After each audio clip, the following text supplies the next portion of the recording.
예, 뭐 특별한 뜨거운 박수로 생각하지는 않고요. 여러분들이 박수에 대해서 매우 관대함을 제가 잘 알고 있습니다. 아마 외부에서 왔다면 착각을 하기가 쉬운데 그냥 여러분들의 일상의 태도다. 아주 좋은 태도죠. 예. 제가 여기에 서기에는 적합한 사람이 아니죠.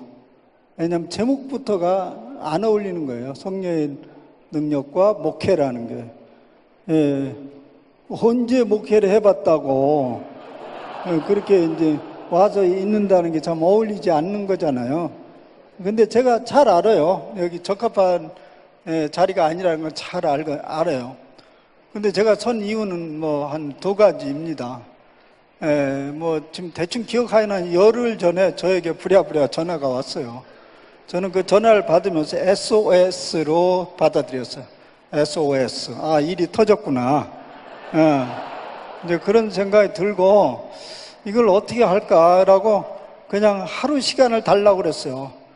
내가 이게 할 수 없는 게 맞죠. 또 짐을 지는 것도 지금 여러 가지 새로 시작한 일들이 여러 가지 복잡한데, 그런데 저는 학생들을 여전히 내 가족처럼 생각이 됩니다. 근데 이것도 안 하면 다른 데 또 전화해가지고 못하는데요, 하기 곤란한데요, 그러면 좀 여러 가지 어려움이 있을 것 같다는 생각이 들고, 그래서 희생적인 마음으로 예스 했고요. 또 두 번째는 뭐냐면, 여전히 저는 당신의 한 가족, 생생한 가족으로 기억이 있고 또 그렇게 느끼기 때문에 그저 뭐 다 아는 사람인데 가서 좀 못하면 어떻겠는가. 그냥 편안하게 이 얘기 저 얘기 하다 오면 되지. 뭐 또 여러분들이 저에 대해서 무슨 큰 기대가 있겠어요. 늘 뭐 그 자리에 있었던 사람인데, 그래서 매우 편안하게 이제 시작을 이제 하기로 마음 먹고 여기 왔습니다. 그러니까 그쯤 알고 그냥 재미있게 이제 얘기를 한번 나눠보자고요. 그리고 이제 제가 여기서 얘기하는 것은 무슨 심오한 목회 경력 속에서 흘러나오는 아주 잘 익은 얘기 일리가 없어요. 그런데 이제 제 속에서 늘 생각을 하고 있는 건 있어요. 과연 우리가 이 주님의 일을 해가는 데 있어서 이 자기적인 행위냐, 자기 야망과 자기 욕심에 의해서 되어진 자기적 행위냐, 또 성령님의 능력을 덧입고 진행하는 것이냐, 그 경계는 어디냐. 이것은 그리스도인이라면 누구나 다 관심을 가지고 있고 그것을 좀 명확하게 하고자 하는 마음이 있어요. 저도 뭐 여전히 있고 또 앞으로도 계속 그런 생각을 가지고 있고, 그 평소에 그런 생각들을 이제 정리해 볼 기회라고 이제 해서 지금 시작이 됐는데, 그러니까 다분히 상당히 이제 전반부에는 신학적인 의미를 담고 있고, 특별히 내 전공에 관련된 그것에 비추어서 얘기가 이제 전개되겠죠. 그러니까 이제 다분히 이것은 여러분들이 신학교 강당에서 이제 듣는 소리에 비슷하게 전개되고 갈 거고요. 그리고 이제 후반부에는 제 이제 목회 현장에 이제 있는 그 얘기를 좀 하겠어요. 근데 이제 또 여러분들이 그렇게 물을 수 있어요. 얼마나 됐다고 우리 목회 현장 뭐 이런 얘기를 하냐고. 근데 이제 이 얘기는 그 묵은 얘기보다는 지금 진행돼 가고 있고, 앞으로 그것을 어떻게 전개시킬 작정인가, 그것이 묶여져서 얘기가 될 것입니다. 그래서 후반에는 이제 성령의 능력 안에서 이끌어가는 목회 현장의 예가 무엇인가, 그 얘기를 하겠습니다. 그래서 두 부분으로 큰 파트로 나누어져 있는 거죠. 그래서 거기에는 이제 그렇게 돼 있죠. 그래서 처음에는 이제 성령의, 그리고 이제 우리는 근본적으로 앞으로 목회자를 지향하기 때문에 이제 목회자가 도대체 뭔지 이제 그런 얘기를 하려고 그래요. 그러니까 크게 세 파트로 나눠져 있는데, 우선 이제 정반에 이제 얘기를 끌어가 보죠. 성령의 능력의 출처, 성령의 능력에 이제 능력을 덧입었는데 그 출처와 기본적인 바탕이 뭐냐 이 생각을 하려고 합니다. 그동안에 우리는 오랫동안 또 제가 자라온 청년 젊은 시절에 생생하게 경험한 거고 또 오늘도 대부분 그래요. 교회 현장의 성령의 능력은 자주 은사적 측면과 연관되어 있잖아요. 은사적이고 기능적 측면에 연관이 되어 있습니다. 그래서 무슨 이성적 능력을 초월하여서 어떤 일을 할 수 있는 힘, 에너지 그런 걸로 이제 성령의 능력을 자주 가늠을 하고 있었죠. 근데 오늘 저는 이제 결론부터 얘기하면 그 은사적이고 기능적 측면에 관해서는 우리가 이제 충분히 한국교회에서 그동안에 구사했었고 얘기가 되어 있었어요. 그러니까 그 부분을 내가 무시하거나 간과하지 아니하고 그것은 이미 전제로 하는 것이고 오늘 제가 강조하고 있는 성령의 능력은 전제론적 측면의 성령의 능력을 생각하고자 합니다. 근데 이제 목회를 생각한다면 당연히 그 목회의 한 중심에 목회자가 있게 마련이죠. 목회자가 중심이죠. 근데 그 목회자가 성령의 능력을 덧입어야죠. 말할 것도 없죠. 성령의 능력을 덧입지 않으면 목회가 아니고 먹회라고 말하잖아요. 우리가 익숙히 알고 있는 아재 개그잖아요. 그러니까 우리 목회자는 성령의 능력을 덧입어야 됩니다. 근데 이제 목회자 상당수 보면 그 성령의 능력을 뭐랑 연관시키냐면 바로 앞에서 얘기한 대로 일과 연결시켜. 일의 문제와 연결을 시켜서 성령의 능력이다. 이렇게 이제 얘기가 됩니다. 사실 제가 의도하지 않았는데 새로운 걸 하나 발견한 게 있어요. 그걸 돌이켜보니까 사실 대부분 그랬어요. 지금도 막 제가 이제 모색골 거기 공동체에서 이제 지금 목회자 수련회를 하고 있어요. 하고 이제 막 지금 중간에 나온 건데요.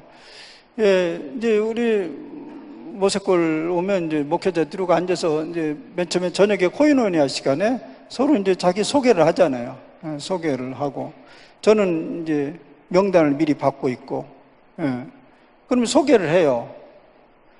근데 내가 이제 딱 일었으면 저분이 누구인가 제가 이름이 뭔가 관심이 있는데 이름 안 나와요.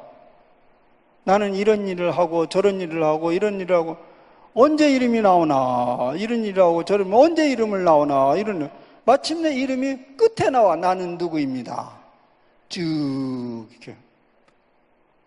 그리고 어떤 사람은 이름이 중간에 나오고 어떤 사람 좀 진행하면서 나오고.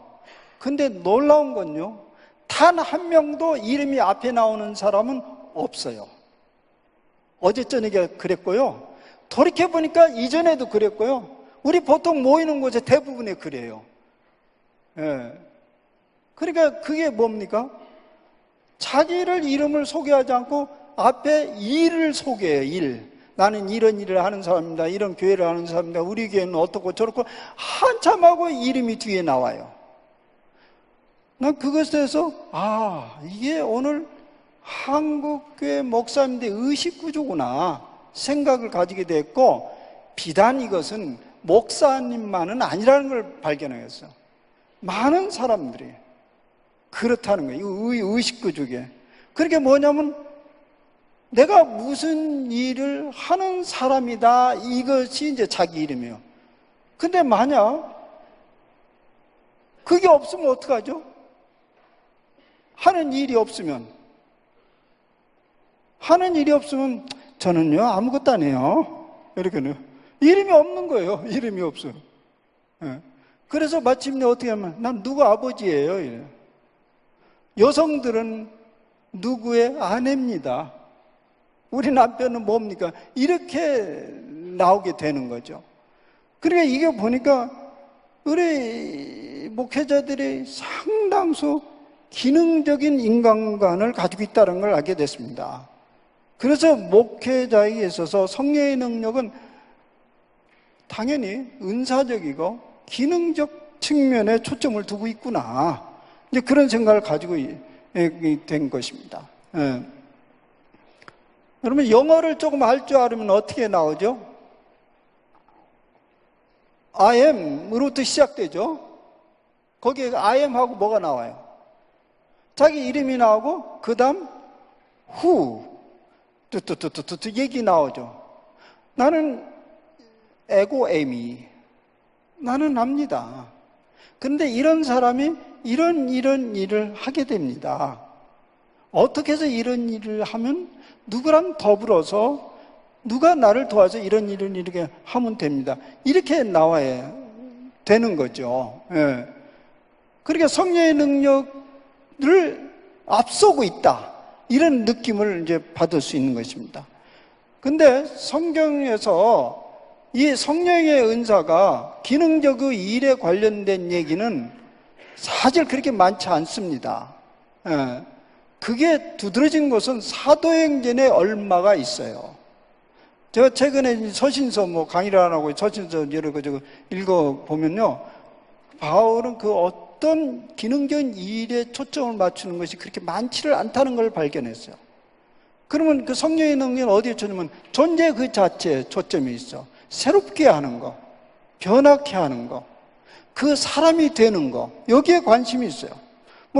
디도서 3장 5절 7절 목회서신 보면 우리를 구원하셨습니다. 그분이 그렇게 하신 것은 우리가 행한 의로운 일 때문이 아니라 그분의 자비하심을 따라 거듭나게 씻어주심과 성령으로 새롭게 해주심으로 말미암은 것입니다. 하나님께서는 이 성령을 우리의 구주이신 예수 그리스도로 말미암아 우리에게 풍성하게 부어주셨습니다. 성령을 예수 그리스도 말미암아 풍성하게 부어주셨습니다. 그래서 어떻게 됐다는 말이냐? 그래서 우리는 그분의 은혜로 의롭게 되어서 영원한 생명의 소망을 따라 상속자가 되었습니다. 어떤 우리의 존재 자체의 변화와 새로운 희망을 열어주는 데 있어서 성령을 얘기하고 있는 대표적인 예죠. 여러분, 목회자가 되도록 하는 것 자체가 성령의 능력이죠. 예. 디도서의 말씀에 의하면 보다 온전한 목회자 되는 것은 성령의 충만함으로 비롯된 것이다, 이렇게 얘기할 수 있어요. 여러분, 우리가 성령의 능력과 더불어서 우선순위를 생각할 과제가 무엇인가 생각해 보세요. 여러분, 성령 충만해 주시옵소서, 성령 주시옵소서, 성령의 능력을 부어 주시옵소서. 그것에 대한 지향성이 뭐겠는가? 한 세 가지로 얘기할 수 있어요. 우리는 무엇이 되어야 하는가? 두 번째는 무엇을 해야 하는가? 무엇이 이어야 하는가? 이런 얘기가. 성령의 우선순위는 내가 무엇이 되어야 되는가, 무엇을 해야 되는 것보다 무엇이 이어야 되는가, 예. 존재에 관한 문제가 가장 우선순위라는 얘기입니다. 그 다음에 부수적으로 기능적이고 행동적인 일은 그 다음에 쫓아오는 거죠. 이것이 뒤바뀌어지면 자기적 행위와 성령의 능력에 따른 삶이 혼재가 되어버리거나 바뀌어질 수 있다는 얘기입니다. 그래서 이제 첫 번째 성령의 능력의 출처는 지금 이제 위에 선을 한 거고요. 우리는 성령의 능력은 믿음과 사랑이라는 것으로 생각할 수 있는데, 믿는다는 것은 사랑하는 것이다, 이렇게 믿음이라는 걸 엄청 많이 얘기하는데 사랑과 관련돼 있다, 믿음이라는 건. 그 믿음이 뭐냐면 하나님의 구원적 사랑 행위에 대해서 반응하는 행동이죠. 우리를 구원했다는 것은 하나님의 사랑에 대한 표현이죠. 믿음이라는 건 관계를 맺는 거죠. 그렇게 관계를 맺는 거죠. 그래서 믿음이 다분히 능동적일 수 있어요. 왜냐하면 그 하나님이 우리를 향한 사랑은요, 자유로운 사랑이에요. 자유로운, 강압적인 것이 아닙니다. 자유로움을 여는 거예요. 그 자유로움이라는 것은 하나님은 그 사랑을 앞세워서 우리를 결코 강압하시지 않네요. 열려진 사랑의 관계라는 것이에요. 이 열려진 사랑의 관계에 대해서 우리가 응답하는 행위가 바로 믿음이라는 거예요. 예. 그런 행위를 우리는 뭐라고 표현하면 성령님을 향한 열린 태도이다. 성령님이 하시옵소서. 그렇게 표현할 수 있습니다. 성령님의 초청에 자유롭게 열린 표현입니다. 나는 그저 하나님의 사랑의 행위에 대해서 내가 이렇게 반응합니다. 예. 그러니까 먼저 그분이 나를 사랑했기 때문에 그것이 바로 그때부터 성령의 능력의 출처가 마련이 된다는 것입니다. 그렇게 우리가 열어놓게 되면 성령님은 인격적으로 우리 안에서 활동하기 시작하고 그것이 사회에 영향을 미치고 가시적으로 드러나기 시작한다는 것입니다. 예, 이제 조금 이런 곰곰이 여러분 생각해야 할 문제인데요.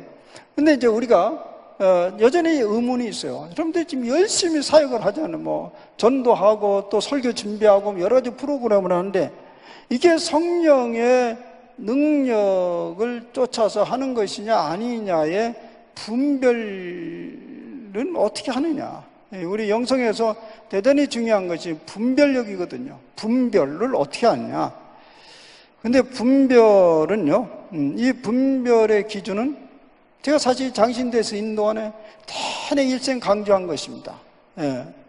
얼마나 강도 있게 들었는지는 모르겠어요. 나랑 이제 계속 강의를 듣고 영성훈련을 하는 사람들은 파스카의 신비다. 이 얘기를 대학원에서 아주 많이 파스카의 신비가 바로 이 분별의 핵심의 기준이 되는 것입니다. 파스카의 신비는 뭐 다른 게 아니고 어려운 패스오버 아시잖아요. 예.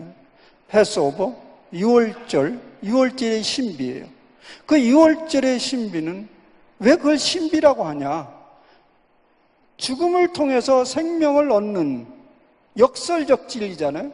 우리가 이제 패스오버 6월절에 애굽에서 나올 때 그 이스라엘 백성들이 살림을 받은 것은 양의 피로 인해서 살림을 받았죠. 죽음 넘어 생명으로 가는 것은 이건 파스카의 신비라고 얘기하죠. 패스오버 신비. 근데 왜 이걸 신비라고 하냐? 세상 사람들은 그 역설을 이해할 수 없어요. 신비는 미우요, 말할 수 없는 감추어진 진리예요. 그러니까 이것은 이 파스카의 신비라는 것은 세상 사람들이 말하는 말이에요. 우리는 그것이 신비가 아니에요. 사실은 우리는 어쩌면 일상의 삶의 과정이에요. 죽음 위에 삶이 전개된다는 건 다 알고 있는 거죠. 이 파스카의 신비는 바로 희생과 봉헌, 그 비극적인 죽음 너머에 희생적인 그 사랑 너머에 생명이 펼쳐진다는, 생명의 축제가 펼쳐진다는 그 신비란 말입니다. 그런데 그 신비가 일상의 삶에 흘러가기 시작하면서 그것이 분별의 기준이 되는 것입니다. 그런데 이것에 저항하는 행동은 바로 성령의 활동을 막는 거죠. 말하자면 파스카의 신비에 저항하는 행동, 그건 성령의 능력에 저항하는 행동인데 그 파스카의 신비에 저항하는 건 뭐냐면 사는 것이 사는 것이다. 죽는 것은 그 희생과 죽음을 감수하지 않아요. 희생과 죽음을 감수하는 것은 생명을 잃는 것이다. 그런 얘기, 그렇기 때문에 희생과 헌신된 삶을 어떻게든지 피하는 거예요. 그런 길을 갖기를 거절하는 거죠. 예. 그런 것이 바로 성령의 능력을 저항하는 거죠. 오늘 가끔 우리 교단에서 일어난 여러 가지 일들을 보면 다 살자고 하는 일이에요. 우리가 목회도 다 살자고 하는 일이지, 다 먹자고 하는 일이지. 이것이 우리가 그냥 우리가 두 종류의 표현이 있다고 합시다. 우리끼리 표준적인 말은 우리가 죽자고 하는 일이다. 그러나 실제적으로는 살자고 하는 일이다. 이렇게 이층 구조를 가지고 우리가 살아간다면 거기에는 어디에도 성령의 역사는 있을 수가 없다는 얘기입니다. 그래서 우리는 이 핵심적인 것이 파스카 신비의 원리를 이해하고 그것이 우리의 일상의 삶이 되어져 갈 때 거기에 성령의 역사는 활발하게 일어날 거라는 겁니다. 왜냐하면 거기서 예수님이 바로 생명의 역사를 일으켰는데 그 생명의 역사가 바로 생명의 영이 된 거죠. 우리는 생명의 영 속에 살아가고 있는데 진정한 생명의 영은 죽음과 희생적인 그 삶의 위에 일어나는 거기 때문에 그렇습니다. 그래서 이제 우리는 그 파스카의 신비, 성령의 출처에 대해서 파스카의 신비를 기반으로 해야 된다. 이제 세 번째는 존재하려는 용기가 필요하다. 뭐 이 얘기는 제 독창적인 얘기 아닙니다. 폴 틸리의 이야기를 이제 가져온 건데요. 우리에게는 이제 두 가지 용기가 있어야 된다는 거예요. 하나는 courage to be, 하나는 courage to become. 있으려는 용기, 하나는 되려는, 뭐뭐 이려는 용기. to be, 그건 있으려는 용기. 하나는 뭐뭐 이려는 용기, become, 뭐 되려는 용기, 이렇게 얘기할 수도 있죠. 이 용기, 왜 용기라고 말하냐? 이걸 되려는 용기가 왜 필요냐? 그냥 여기 있으면 되는데 이게 왜 용기가 필요하냐? 이 용기는 뭐뭐에도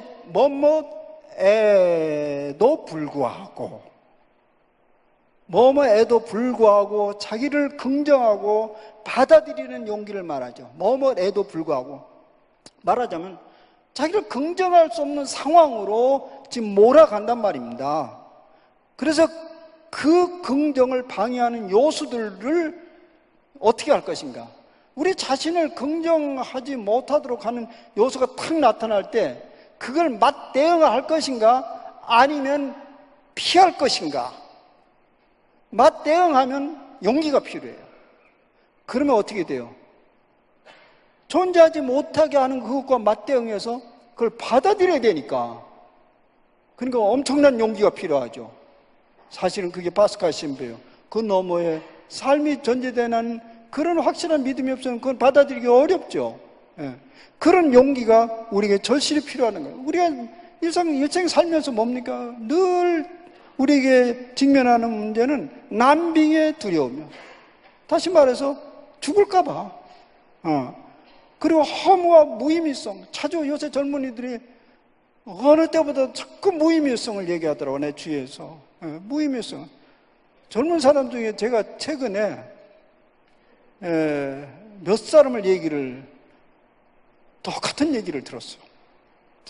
빨리빨리 자라서 빨리빨리 할 일 다 끝나고 죽었으면 좋겠다. 농담을 하자면 젊은 사람은 20대가 살긴 살아있네. 예수 믿으니까 살긴 사는데 빨리빨리 할 일 하고 빨리 죽었으면 좋겠다. 그건 무의미성, 허무성을 얘기하는 거예요. 근데 그 무의미성, 허무성에 맞대응을 할 수 있어야 돼요. 사실 그 얘기가 다 어디에 나오냐면 전도서에 나오는 얘기입니다. 그리고 뭐뭐 이려는 용기가 필요한 거예요. 우리는 뭐뭐 이려는 용기, 비컴에 되는 요리. 이건 뭐냐면 자기 자신으로 존재하려는 용기가 필요해요. 자기 자신이. 근데 자기 자신이 되지 못하게 하는 그 무력한 상황에 설 때 어떻게 할 것이냐? 그게 쉽게 말하자면 집단 속에 내 자신이 자기가 되려고 할 때 그 집단에서 엄청난 위협을 강하게 되죠. 집단에서 자기 자신이 되라는 것입니다. 그럼에도 불구하고 그 안에서 내가 이 집단에서 내가 무슨 일을 할 수 있을까? 난 무기력하다. 그 엄청난 집단의 흐름 속에서 내가 무슨 일을 할 수 있는가? 그건 엄청난 위협이죠. 근데 그 위협에 대응하는 용기요. 그럼에도 불구하고 그 안에서 내 자신을 긍정하고 용기 있게 돌파해 나가는 그것이 이제 용기가 필요하다는 거예요. 그걸 우리는 그 용기를 실천해서 보여줘서 생겨난 그 전통의 아들, 딸들입니다. 그게 뭐죠? 종교개혁자들이요. 종교개혁자들이 그 엄청난 집단 안에서 자기가 되려는 용기를 불현듯 일어났는데 거기는 난빙과 무가치함이 달려오는 것을 받아들일 수밖에 없었어요. 근데 만약 그 용기가 없었더라면 그리 피하면 돼요. 반드시 그리 들어갈 필요가 없었어요. 뭐 제가 이제 종교개혁사를 보면 뉴턴은 별로 피할 가능성이 없었어요. 상황이 돌아갑니까? 근데 칼빈은 옆으로 돌아갔으면 됐어요. 본래 돌아가려고 했어. 돌아가는데 잘못 만남이 일어나가지고 결국 인생이 꺾어지고 말았는데, 그 이후에 그는 이제 거기 용기를 얻게 된 거죠. 가끔 일어나는 여러분들의 행동도 어쩌면 그러한 용기일 수 있어요. 그래도 동지들이 있었으니까 훨씬 쉽죠. 우리 중에 굉장히 고뇌하고 있는 사람이 있을 거예요. 이때 어떻게 이것을 풀어나가야 되느냐. 이런 것들이 하나의 용기요. 용기. 그럴 때 우리는 우리의 존재의 현 존재를 뛰어넘어서 존재 자체에 대한 갈망이 일어나요. 존재 자체에 대해서. 그것이 바로 신앙이에요. 그럴 때 성령의 역사에 우리는 몸을 실을 수 있다고 보는 것입니다. 그 삶이 바로 예수님의 삶이었잖아요. 사실 예수님의 삶을 자세히 보면, 전 이제 지난 20수년 동안 인간 예수에 대해서 많이 생각하고 묵상하고 그런 글을 읽고 쓰고, 근데 예수님의 생애를 보면요, 출발과 끝이 동일한 패턴이었었어요. 괄호, 출발은 괄호였고 끝은 괄호, 닫는 괄호였었어요. 예수님 출발이 어떻게 돼? 어디서 출발했어요? 공적으로 시작이. 어디에서 출발됐죠? 사실은 예수님의 출발은요, 광야의 시험으로부터 출발되잖아요. 근데 그 광야의 시험에서 보여준 예수님 모습은 지극히 무기력한 인간의 모습을 보여줬잖아요. 빵 만들어 먹으라고 했잖아요. 근데 예수님 빵 왜 안 만들었어요? 왜 안 만들었죠? 못 만들어요, 예수님. 사람인데 어떻게 만드냐고. 예수님 사람인데 왜 안 뛰어내렸죠? 뛰어내면 죽어요. 예수님은 스스로 인간임을 받아들였어요. 근데 마귀는 어떻게 했어요? 마귀는 네가 하나님의 아들이니까. 근데 예수님이 그것을 따랐으면, 돌로 빵을 만들고 뛰어내렸으면 두 가지의 큰 일이 벌어졌을 거예요. 죽었고 마귀에 의해서 죽었고, 둘 다다. 나는 살았을 거라고 예상하지 않습니다. 철저히 인간임을 자처하고 출발했고요. 그래서 거기서 존재하려는 용기를, 그렇게 무기력하게 된 자기 자신을 받아들였어요. 그리고 마지막 순간은 어디서 끝나죠? 마지막 순간은 겟세마네 동산으로부터 시작해서 죽음으로 끝납니다. 그때도 하나님 앞에서 존재의 용기에 맞닥뜨렸어요. 왜 이 길밖에 없습니까? 다른 길은 없습니까? 자기의 존재에 대한 엄청난 위협이 다가오기 시작했지만 결국은 받아들입니다. 됐다, 가자. 자기는 지극히 무가치함과 무력함을 받아들이면서 새로운 생명의 길로 넘어가는데요, 예수님 자신도 그것은 믿음입니다. 예수님 자신도 믿음이라고 말해야 돼요. 믿음은 보이지 않는 것들의 실상이라고 하는데, 그걸 쭈벅쭈벅 걸어가는 것은 용기입니다. 그래서 인간 예수가 우리의 삶의 모델이 되는 것입니다. 그가 신이신 예수님이라면 우리의 모델은 되지 않아요. 근데 그가 우리의 앞서간 제사장으로서, 우리의 거울로서 간 것은 바로 그가 우리가 따라갈 길을 열어놓은 거죠. 우리는 훨씬 그런 게 쉬운 거죠. 그런 길 속에 성령의 능력은 일어난다는 얘기입니다. 여러분, 지난 5월 달에 한 사건이 있었습니다. 많은 사람들에게 찬사도 받기도 하고 충격을 주기도 했는데, 2018년 5월 10일 호주의 최고령 과학자 데비드 구달, 104살인 그분이 안락사를 했습니다. 들어봤죠? 데비드 구달이라. 호주 사람인데요. 104살이에요. 근데 이분이 지금도 건강해요. 104살인데 건강해요. 뭐 아무 문제가 없고. 그런데 앞으로 뭐 다 예상할 수 있잖아요. 104살이니까 건강해도 얼마나 건강할 수 있겠어요? 그러니까 점점 건강이 나빠질 것이라는 거예요. 그러면 내 삶은 그다음부터 불행해질 것이라는 거예요. 그러니까 더 이상 삶을 지속하고 싶지 않다. 그래서 이제 안락사를 하기로 했는데 호주에서는 그게 허락이 안 되니까 법적으로 스위스로 왔어요. 스위스 바젤에서 허락을 받고요. 그리고 베토벤 교향곡 9번을 틀고 서서히 죽어가는 주삿바늘에 의지해서 그렇게 의연하게 숨을 거뒀습니다. 아주 멋있죠? 교향곡 9번의 한 악장 속에 노래 뭐 있는 거 아세요? 그래도 차라리 교향곡 5번을 들었으면 더 좋을 뻔했는데 짠짠짠짠 하고 운명 교향곡을 했는데 그건 9번을 틀었어요. 9번은 랄랄랄라라라라라라라라 우리 찬우가 있는 일부 그 악장에 아주 경쾌한 음악을 들으면서 세상을 떠났어요. 멋있죠? 어때요? 아주 용기 있는 사람이죠? 어때요? No. 그는 존재하려는 용기가 없었어요.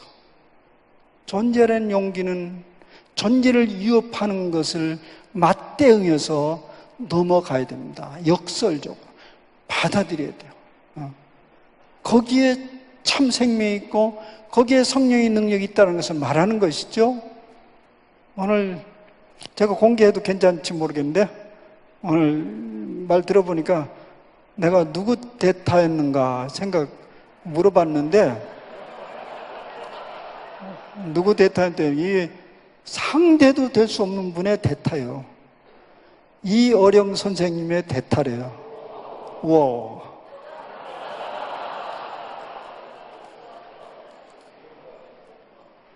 그분이 오셨으면 참 좋아할 건데 저도 알았으면 여기 앉아 있었을 거예요. 근데 내가 그분의 근황을 알기 때문에 어려웠을 거예요.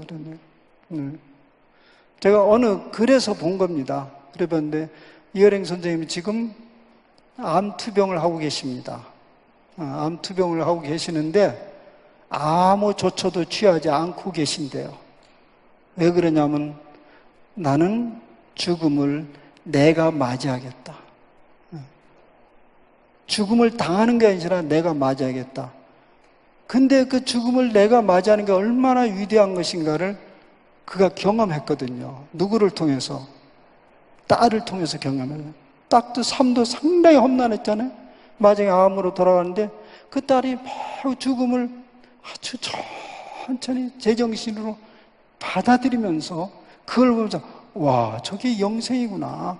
그것을 확신했다는 거예요. 그래서 자기는 전혀 연세가 많으시죠. 그냥 그대로 받아들이겠다고. 그래서 할 일 다 하고, 그래서 천천히 받아들이겠다.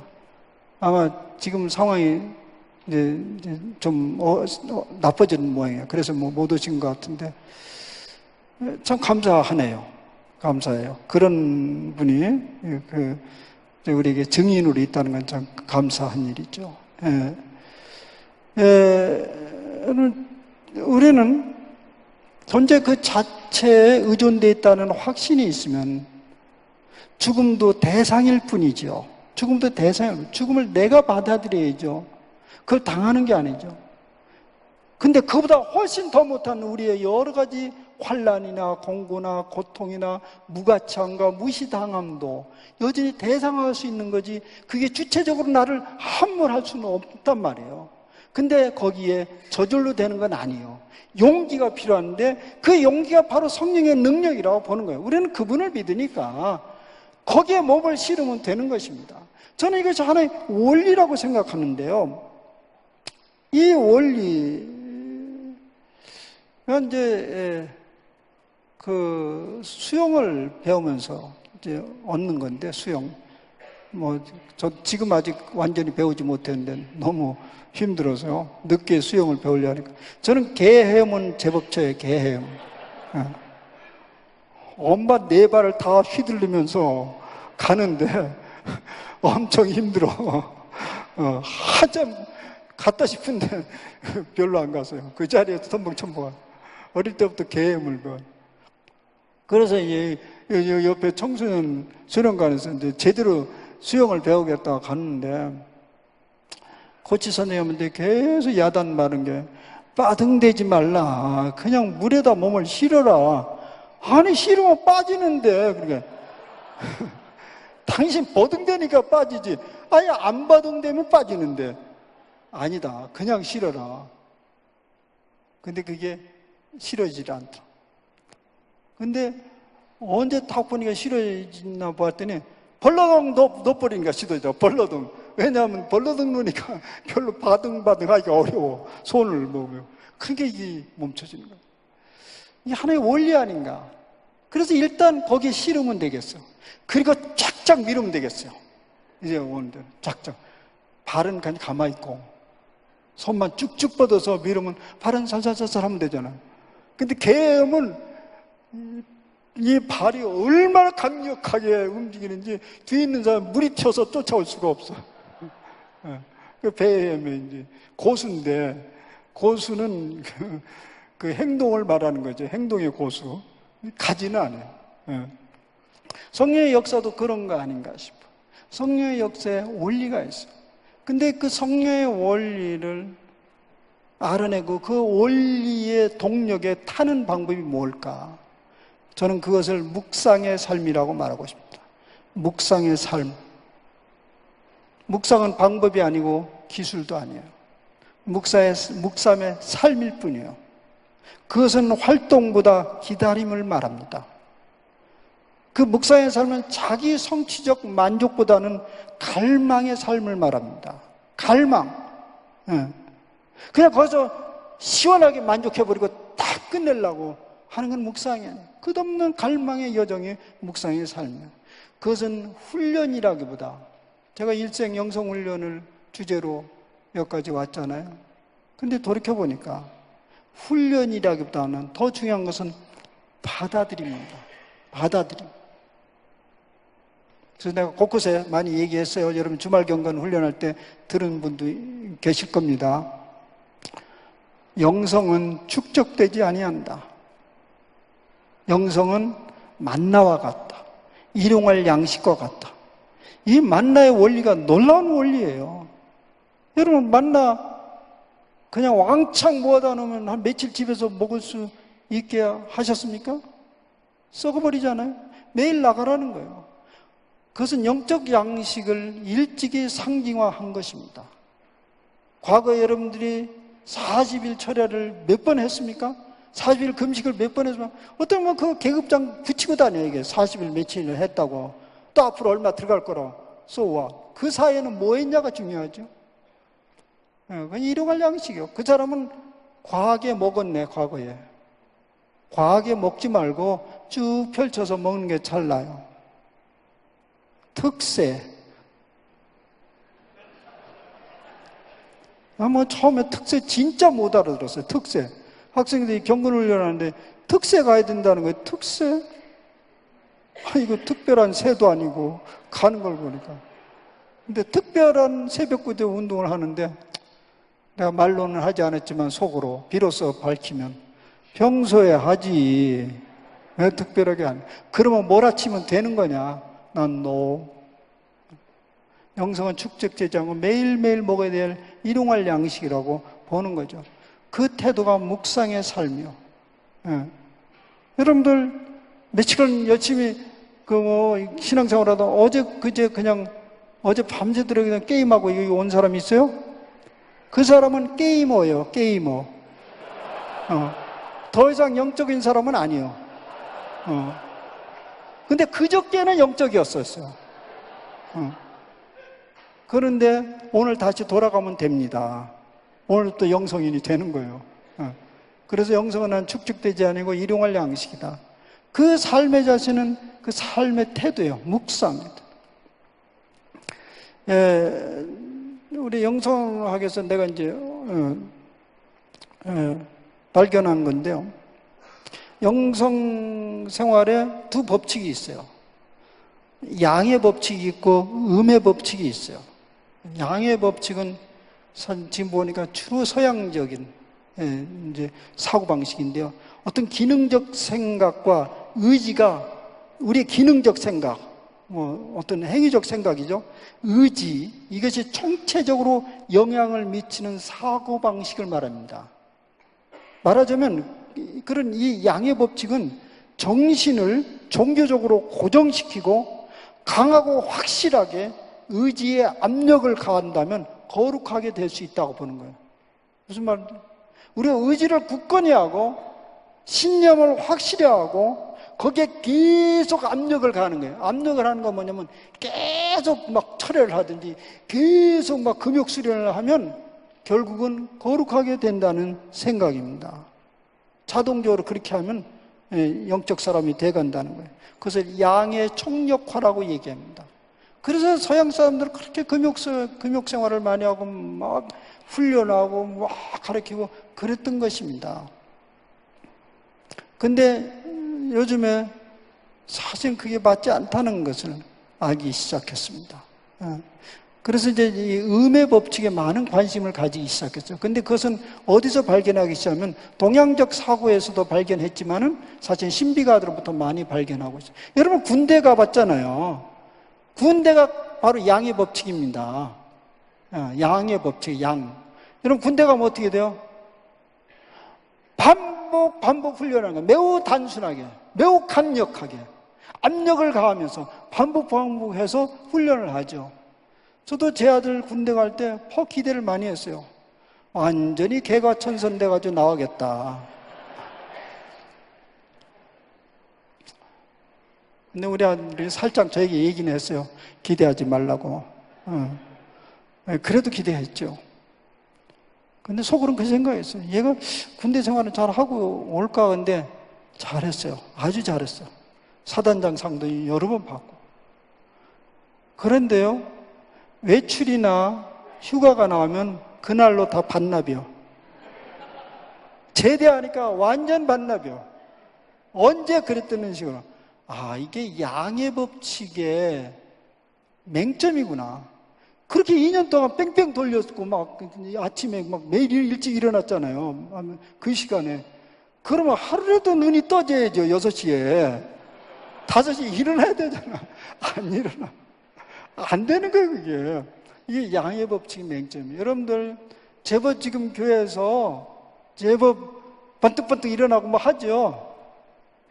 보면 알죠? 이 새벽기도 맨날 하다가 새벽기도 없는 날이면 그냥 다 죽었어, 기숙사가.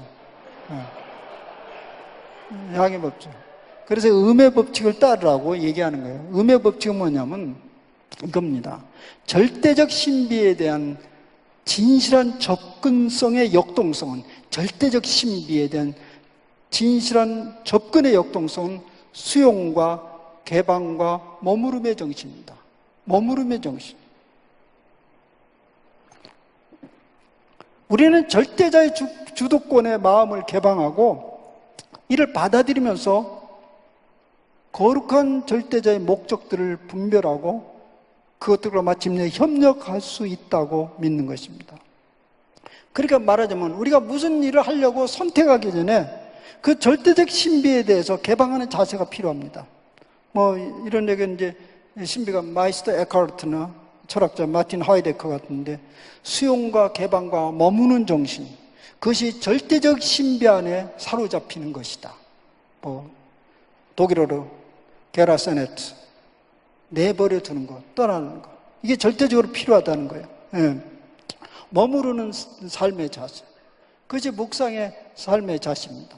정리해서 말하자면 양의 방식은 의지 길들이기 방식이고요, 음의 방식은 개방과 수용성과 기다림의 방식입니다. 이것이 바로 묵상의 삶이라는 것인데요, 예를 들면 이런 것입니다. 세 종류의 사람이 있고 세 종류의 민족성이 있습니다. 어떤 분은 일단 뛰고 보자 하는 사람이 있어요. 일단 뛰고 보자. 두 번째는 어떤 사람이 있죠? 뛰면서 생각하자. 세 번째는 생각하고 뛰자. 많이 들은 소리죠? 유럽에서 이제 어느 나라를 이렇게 얘기하면서 빗대는 얘기인데요. 한번 여러분 같이 얘기해 봅시다. 생각하고 뛰는 것은 어느 나라 사람 같아요? 생각하고 뛰는 사람은? 그게 영국 사람이래요. 영국에서 굉장히 냉정하잖아요. 일반적으로 그렇게 평가되고 있잖아요. 근데 뛰면서 생각하는 사람은 어떤 나라겠어요? 프랑스래요. 근데 뛰고 보자는 어느 나라 사람일까요? 예? 예? 대한민국. 일단 뛰고 보자. 예. 근데 일단 뛰고 보자의 그 성향은 뭐냐면 성취지향주의적인 사람이에요. 결과가 수단을 정당화한다고 생각하는. 근데 그것이 잘 되면 뭐라고 했냐면 성령의 능력이라고 말해요. 그것이 잘 되면. 뛰고 보자. 일단 뛰면서 생각하자. 일단 뛰면서 왜? 어차피 생각할 건데 조금 생각하고 가지. 왜 뛰면서 생각하죠? 그것은 조급성, 효율 위주주의, 효율성 위주의 사고방식은 효율성. 그러니까 조급성 때문에 그래요. 조급함. 이것은 성령의 능력을 절대적으로 제한하는 거죠. 기다립니다. 생각한 다음에 목표가 정해지면 뛰라. 사실 이것은 예수님의 한 마리의 양에 대한 깊게 생각하면 그렇게 일 안 벌려요. 깊게 머물리면 딱 초점이 분명해지기 때문에 그걸 향해서 달려가는 거죠. 목표가 분명해요. 예. 유진 피터슨이라는 사람이 쓴 이제 그 목회자에 관한 이제 책이 있는데요. 그 목회자의 삶은 묵상적이어야 된다. 그러면서 예를 하나 듭니다. 그 뭐냐면 이제 자기가 포경을 하는 것을 가본 적이 있대요. 포경 그 고래잡이를 하는데 고래잡이를 어떻게 하냐면 이제 몇 배가 협력을 해가지고 고래를 막 한쪽으로 모으는 거예요. 그때는 막 이제 소리를 지르면서 혼란을 시킨대요.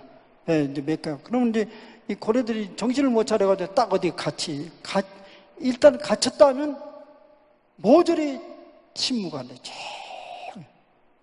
그리고 작사를 잡은 사람에게 집중하면서 작사는 매우 이게 침묵 가운데 초점을 분명하면서 순식간에 그걸 뻥 날린다는 거예요. 그 순간 피가 쫙 솟아오르면 끝. 작업 종료 끝. 그것을 묵상의 태도다. 이렇게 비유로 얘기하더군요. 묵상의 태도는 더 좋은 비유는 동물의 왕국에서 보죠. 여러분, 동물의 왕국에서 사자나 표범이나 호랑이가 사냥할 확률이 얼마나 될까요? 10%도 안 된대요. 그러니까 3일에 한 번 잡아서 먹으면 괜찮은 거예요. 심지어는 보름까지도 잡을 수가 없어요. 앞에 밥상이 쫙 차려져 있는데 엄청난 사슴들 그 기린 이런 건 그만두고 키가 너무 크니까. 근데 사슴 조그마한 것들 아주 많은데도 그걸 못 잡는 거예요. 여러분, 그래서 보셨어요? 사자나 그 표범 같은데 잡기 전에 막 쫓아다니면서 막 잡으려고 합니까? 마구 쫓아다니고 여기 실패하면 이리 가고 저리 가고 그렇게 안 하죠?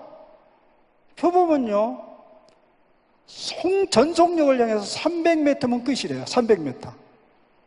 그러니까 이제 보세요. 거기 태우면 한번 그래 앉아있죠? 그리고 정광소사같이 달려가서 목을 꽉 잡아내는 거예요. 묵상의 삶. 제요, 묵상의 삶. 하나님 뜻이 무엇이냐? 오늘 성령의 흐름이 여기에 어떻게 흐르고 있느냐? 깊은 묵상의 삶. 저는 그 묵상 방법이 이전에 삶의 태도라고 생각해요. 모든 일에 그 진실을 꿰뚫는 그런 태도가 필요하죠. 그저 결과가 우선이다. 바쁘니까 그렇게 해치우는. 지금 제가 이 얘기는요, 제가 단지 이론을 얘기하는 게 아니에요. 장신대 숙제 방식이요. 학생 줄 막 쳐내고, 어느 날 넥클래스였어요. 넥클래스였는데 두꺼운 책을 딱 펴고 막 줄을 치는 거예요.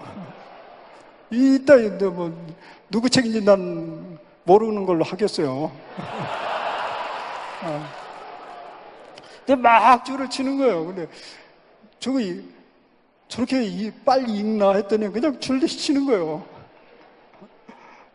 양의 방식, 총력의 그런 뭐가 된다고 생각하는. 거기에는 한 마리도 건질 수가 없어요. 그건 묵상의 방식은 아니에요. 성인들의 얘기는 이렇습니다. 성인들의 말이 성령뿐만 아니라 마귀도 내가 거룩해지기를 원한다. 맞습니까? 성령도 마귀도 내가 거룩해지기를 원해요. 그게 성인들의 말입니다. 마귀가 우리를 악마같이 되기를 원하지 않아요. 그럼 피곤해요. 악마가 악마랑 대당하면 피곤하죠. 더 센 악마가 되면 자기는 더 피곤하고. 그래서 마귀도 성인이 되기를 원하는데요, 우리가. 그런데 마귀는 이제 그 성령과 차이점은요, 마귀는 당장 성자가 되기를 원하는데, 당장. 근데 성령님은 기다리는 거예요. 기다림의 삶을 원하는 거죠. 그래서 결국은 뭐냐면 이 서두름, 자기 성취주의지, 그것은 성령의 활동하심을 가로막는 행위고 성령을 저항하는 행위이기 때문에 그 죄다. 이게 이제 교부들의 그런 금원들에서 나오는 얘기입니다. 그래서 묵상의 삶, 이건 중요하다. 제가 뭐 여러분들은 아직까지 그 얘기할 때 이제 감을 이제 어떻게 하는 것이 좋으냐, 그 얘기는 제가 학교 다닐 때 충분히 했어요. 전에 들으세요. 그리고 여기 오방식 교수님도 계시고 김비영 교수님도 계속 계시니까 그분에게 맡기고요. 그 다음에 이제 이 묵상의 삶의 또 하나의 원칙을 했죠. 물론 우리가 이제 이걸 막 돌리잖아요. 뭘 돌을 가지고 뺍시다. 지금 시간이 너무 흘러가서 진도를 다 나가려면 이제 여기까지 하고요. 그 다음 목회자와 성령의 능력으로 넘어갑시다.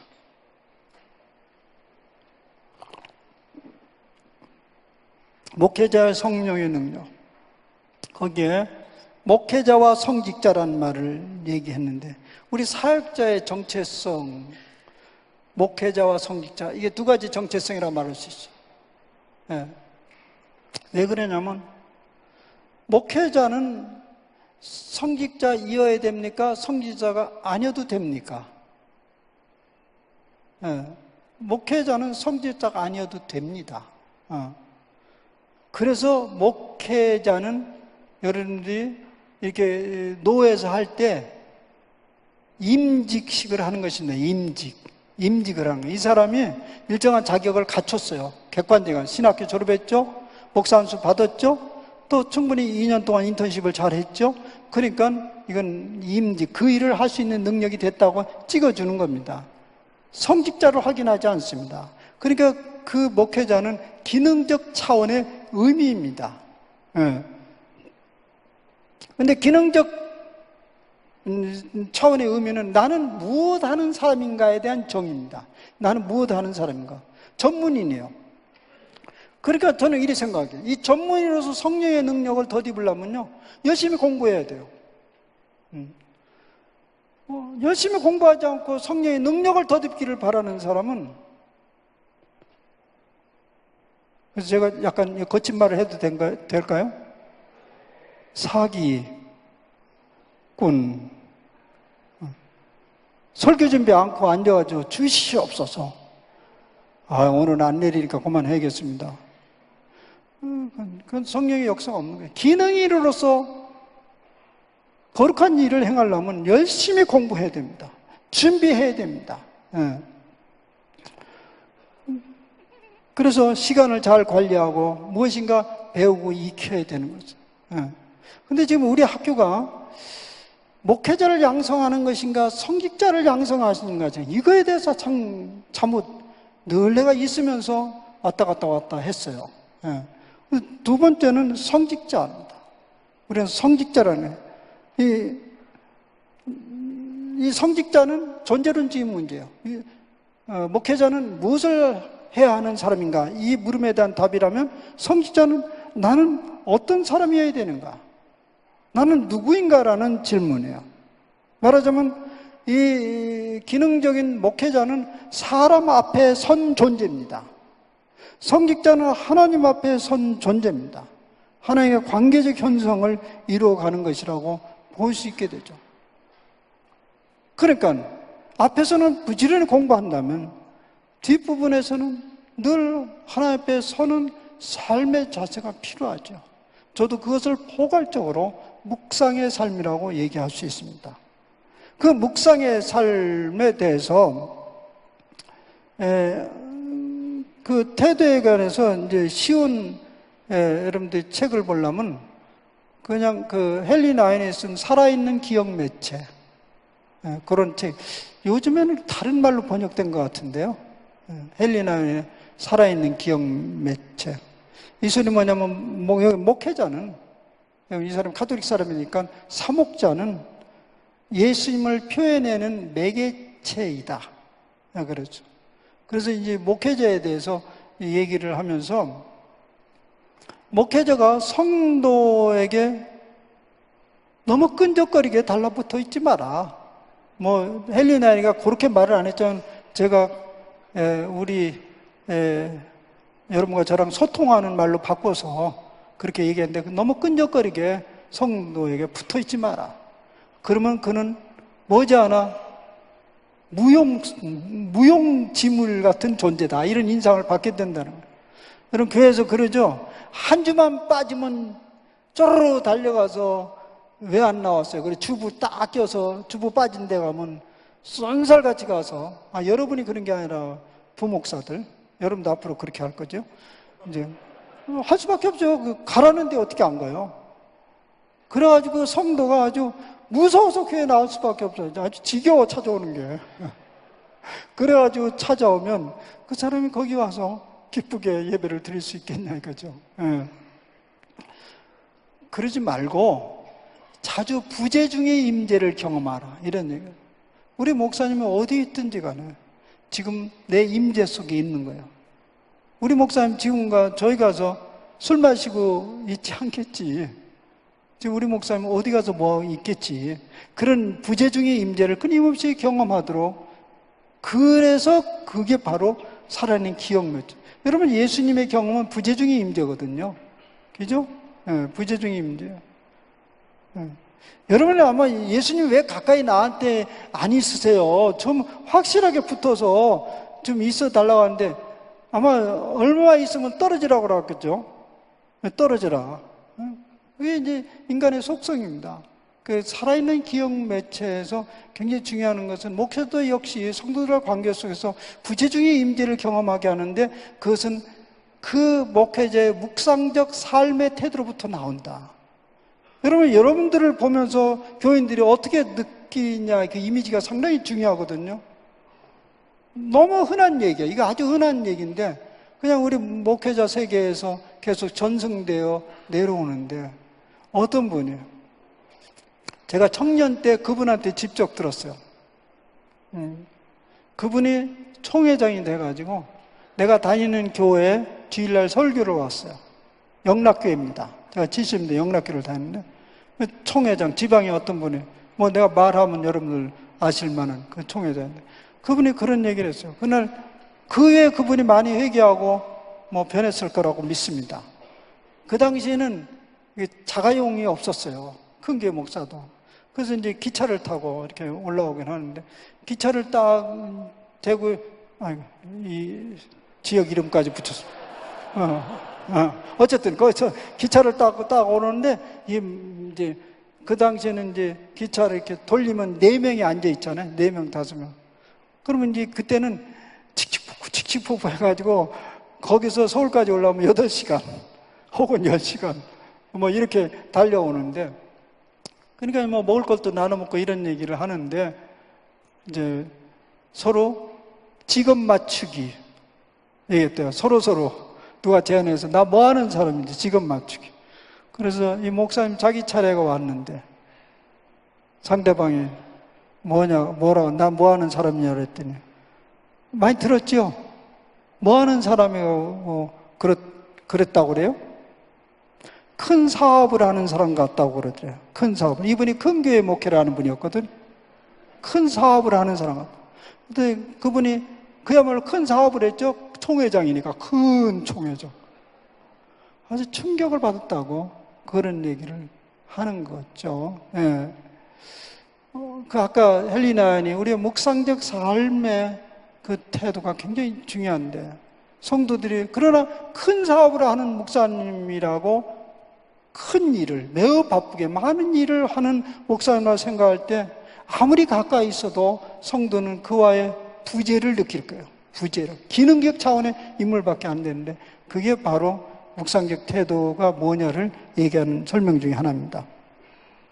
예, 이쯤 하고요. 그래서 지금은 성령의 능력 아래 사는 삶의 원리가 뭔가, 그 출처가 뭔가를 이제 설명을 했어요.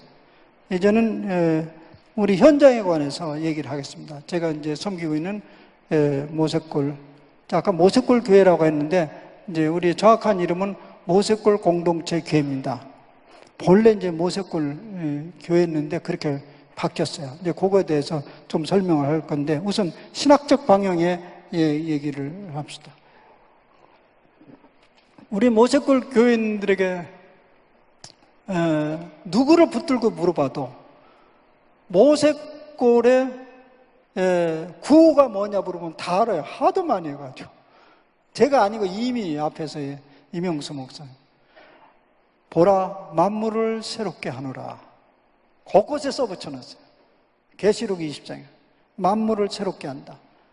이 만물을 새롭게 한다는 것은 앞의 말과 연관이 돼서 새 하늘과 새 땅이 전개되는 것이다. 이 계시록의 이거 뭐 여러분들 사실 이 계시록의 이 얘기는 종말론적 다가올 그 세계를 열어놓은 것보다 당시 요한이 그 시대 속에서 본 하나의 그 시대를 해석하는 비전이죠. 거기서 희망을 얻게 된 거죠. 말하자면 already, but not yet. 제가 여러분들 물어보겠어요. 우리 교인들에게 계속 물어보는 거예요. 주입하는 건데, 여러분 오늘 아침에 눈을 떠서 하루를 맞이했잖아요. 이 하루는 어제부터 이어져 온 연속의 오늘입니까? 아니면 새로 시작한 날입니까? 어제부터 이어진 연속적인 날입니까? 새로 시작한 날입니까? 그게 이제 우리와 세상 사람의 차이예요. 세상 사람들은 어제 연속이에요. 어제 날짜, 어제 10일, 11일의 연속이에요. 그러나 우리는 저 종말에서 다가와서 우리를 끌어가는 시기에, 저 종말에서 우리를 다가오는, 그러니까 어떻게 해요? 매일 새로운 날이에요. 자꾸 새롭게 거기서 끌어가니까 저쪽에서 끌어가고 있어요. 밀려가지 않고, 여기서 밀려가지 않고 끌어가는 거예요. 그래서 우리는 매일 새하늘과 새 땅을 경험하는 겁니다. 그리고 새하늘과 새 땅으로 우리를 초대하고 있습니다. 그런데 그것은 아직 not yet. 우리는 그것을 완성시켜가는 과정 속에 우리를 부름받았습니다. 그래서 모세골의 사람들을 우리는 정원사라고 이름을 붙입니다.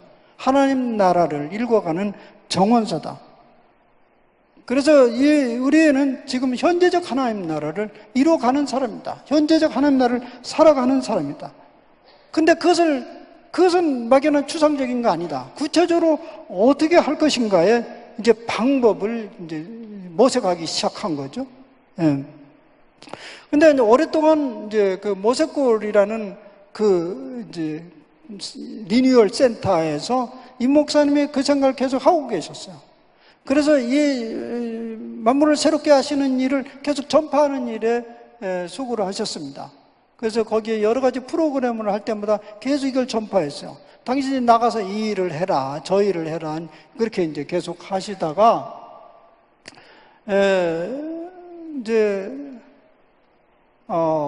지금부터 한 6, 7년, 7, 8년 전에 임 목사님이 이제 나이가 차셔서 은퇴를 하셨습니다. 교회를 은퇴하셨어요. 근데 이제 모세골 그것은 계속 운영하고 계셨어요. 모세골 책임자하고 교회는 담임 목사가 하는 것이고. 그러니까 이제 따로따로. 그냥 이 교회는 일반 교회, 이제 노예 가입해서 일반 교회로 가고 있고, 모세골 공동체는 이제 또 임 목사님의 비전에 따라서 이제 해가고. 그런데 이제 작년에 어떤 이전의 목사님이 이제 떠나게 됐습니다. 그리고 이제 교인들이 심각한 이제 고민을 하기 시작했어요. 이 교회가 어떻게 가야 되는 것인가? 이제 여러 토론과 세미나 뭐 이런 걸 하면서 한 반년 동안 고민을 하면서 정체성을 세웠습니다. 이 모세골, 뭐 임 목사님이 하시던 이 공동체, 임 목사님이 손을 내려놨어요. 난 더 이상 이제 손 떼겠다. 그래서 이제 양쪽 다 주인이 없어진 거예요. 그래서 이것을 합해하기로 했어요. 그래서 모세골 공동체 교회. 근데 본래는 모세골 교회였었어요. 공동체는 빼고. 그리고 모세골은 뭘 상징하느냐면 모두 새로워지는 골짜기 영성센터를 얘기하는 것이고, 그래서 여기 센터 하나 있었고, 또 교회는 이쪽에 그냥 기존 교회가 있었어요. 근데 이게 합했어요. 합하려면 뭐가 필요하죠? 이렇게 붙이려면 본드가 필요하잖아요. 그 본드를 갖다 가운데다 뭘 집어넣냐면 공동체 이렇게 집어넣었어요. 그래서 교회가 모세골 공동체 교회가 된 거예요. 그래서 뭐 어떻게 되냐면 이제 우리 모세골 그 영성센터 혹은 리뉴얼센터 그 공동체도 교회고, 또 교회 가면 거기도 공동체고, 그러니까 모두 다 교회 공동체에게 합해진 것입니다. 그래서 우리 현재 이제 예배의 출처는 세 군데로 나눠져 있어. 모두 주일날 다 모이는 곳은 아시아 연합신학대학교에서 예배를 드리고, 또 일부는 강남 지역에서 예배를 드려요. 그 주일날 그렇게 하고, 또 이제 또 수요일날 예배는 이제 모세골 안에 하고 또 강남에서 이렇게 드리고, 이제 이런 식으로 이제 구조는 되어 있습니다. 근데 오늘 얘기는 뭐냐면, 그래서 그 공동체 교회라는 것이 도대체 일반 교회 뭐 차이가 있느냐? 뭐 일반 교회도 다 공동체 아닙니까? 다 뭐 교회가 공동체죠. 근데 굳이 여기다 공동체다 강조된 것은 뭐가 차이 있느냐? 근데 이런 것이죠. 여러분들 교회 다 공동체이긴 하는데, 제가 그 공동체를 구체로 나누면 세 종류의 공동체가 있겠다. 하나는 뭐냐면 예배 공동체라는 게 있죠. 예배 공동체. 그 다음에 훈련 공동체가 있고, 그 다음에 생활 공동체가 있는 거죠. 요 세 개가 다 골고루 작동되지는 않지 않습니까? 일반적으로 공통적으로 예배 공동체는 이루어지고 있는 거죠. 하나님의 가족으로서 이루어지지만은, 그러나 생활 공동체는 흩어져요. 그리고 이 훈련 공동체는 어느 공동체는 잘 돼 있고 어느 공동체는 안 돼 있기도 하고 뭐 그런 거죠. 근데 생활 공동체는 대부분 돼 있지를 않지 않습니까? 그래서 이 세 개를 어떻게 하나로 묶는가? 왜냐하면 이게 하나님 나라의 모형이고 또 초기에 시도했던 하나의 모형이니까, 기왕에 이것을 처음 시작하기는 쉽지 않은데 본래 우리의 그 리뉴얼 센터가 있으니까 이건 가능하지 않겠는가? 그래서 이제 그런 시도를 이제 하기 시작했습니다. 그러면 이제 교인들이 그러면 거기 와서 다 사냐?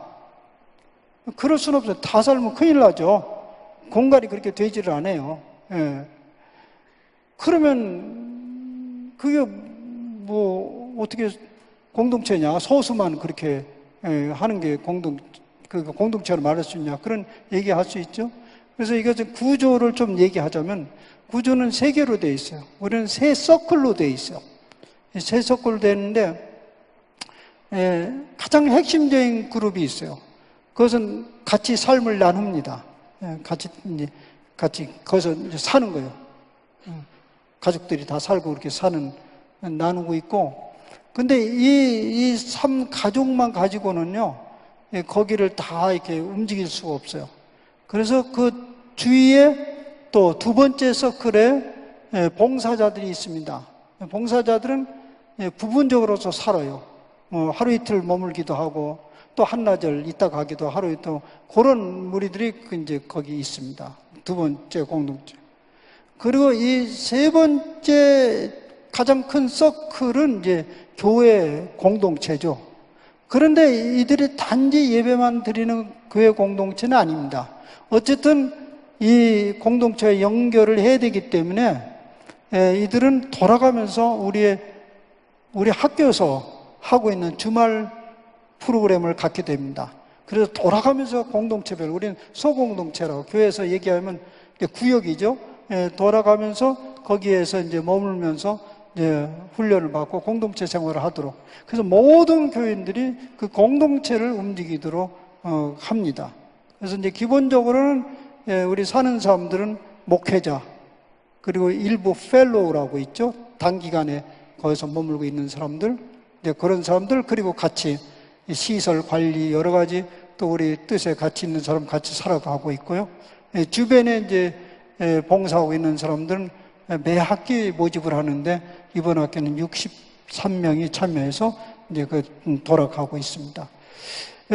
그리고 이제 우리 구조는요, 갈 수 있으면 성령에 이끌어가는 구조를 이제 지향하기 때문에 이미 고정된 조직으로 움직여 가지 않도록 애를 써요.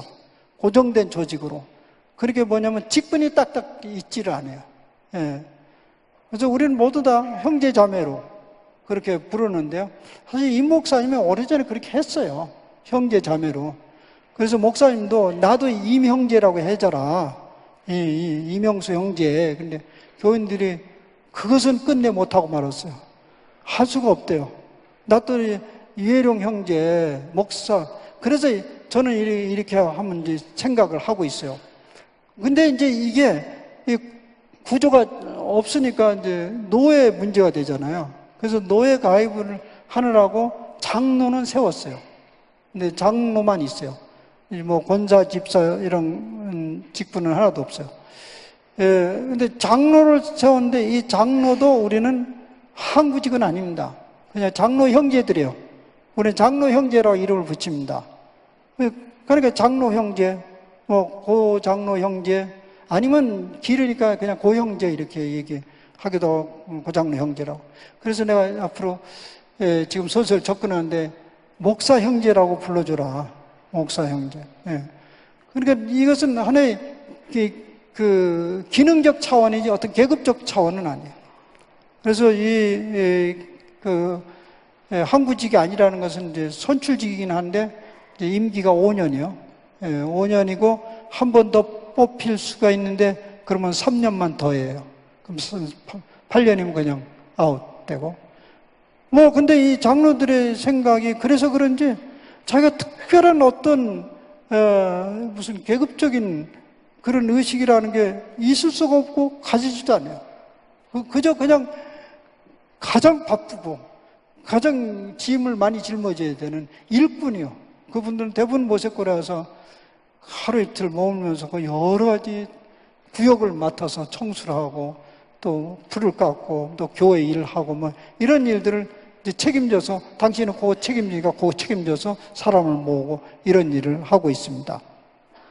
그리고 이제 목회적 시스템은 이제 이건 앞으로 제가 지금 진행하고 있고 가려고 하는 방향인데 목회가 월급을 주고받거니 하는 그것은 아니다.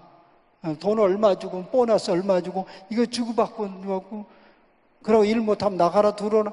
이건 완전히 상업적 자본주의에 물든 일이니까 이걸 좀 어떻게 바꿀 수 없는가 해서 이제 공동체라는 시스템을 도입해서 그 임금 체계나 뭐 이런 것들을 다 우리 기획위원회에서 이제 만들었어요. 근데 일단은 우리 안에 들어오면 형제 자매가 돼야 됩니다. 목회자들 다 형제 자매예요. 그게 더 큰 이름이고 그 다음에 밑에 맡은 것은 보직일 뿐이에요. 부목사는 보직이요. 담임 목사도 보직이요. 지금 이제 제 꿈은 뭐냐? 제가 담임 목사를 다른 사람한테 맡길 수 있잖아요. 힘들어요, 나 담임 목사. 그러니까 네가 당신이 맡아라. 그리고 한참 하다가 목사가 이제 부목사, 나 부목사 하기 싫다. 그러면 나 그냥 모색거리 노동만 하겠다. 오케이, 그럼 그렇게 하라. 보직일 뿐이요. 그렇다 나가라고 하지 않아요. 그냥 그런 개념으로 이제 지금 일단 초반에 그렇게 들어갔어요. 그리고 우리가 공동체니까 경제 공동체는 서로 잘 나눌 수 있는 게 좋겠다. 어떻게? 필요한 대로. 네, 그런 이제 구상을 지금 일부 그렇게 진행해가고 그렇게 해가려고 합니다. 그래서 할 수 있으면 성령의 이끄심에 대해서 개방결 이것도 확고한 건 아닙니다. 왜냐하면 이전에 이 목사님이 해왔던 대로 그냥 열어놓는다 지금. 그래서 열어놓으면서 이 청중과 이 교인들이 어떻게 지금 그 움직임에 잘 부응하고 있냐에 따라서 가는 겁니다. 그러니까 한 지도자가 막 몰아쳐가지고 몰고 가는 몰이식이 아니에요. 자세히 그 군중 속에 성령의 이끄심을 자세히 보면서 하나하나 읽어가는 거라고 생각됩니다. 저는 보네폰 말을 아주 신뢰합니다. 한 사람 안의 그리스도보다는 군중 속에 많은 사람 속에 있는 그리스도가 더 위대하다.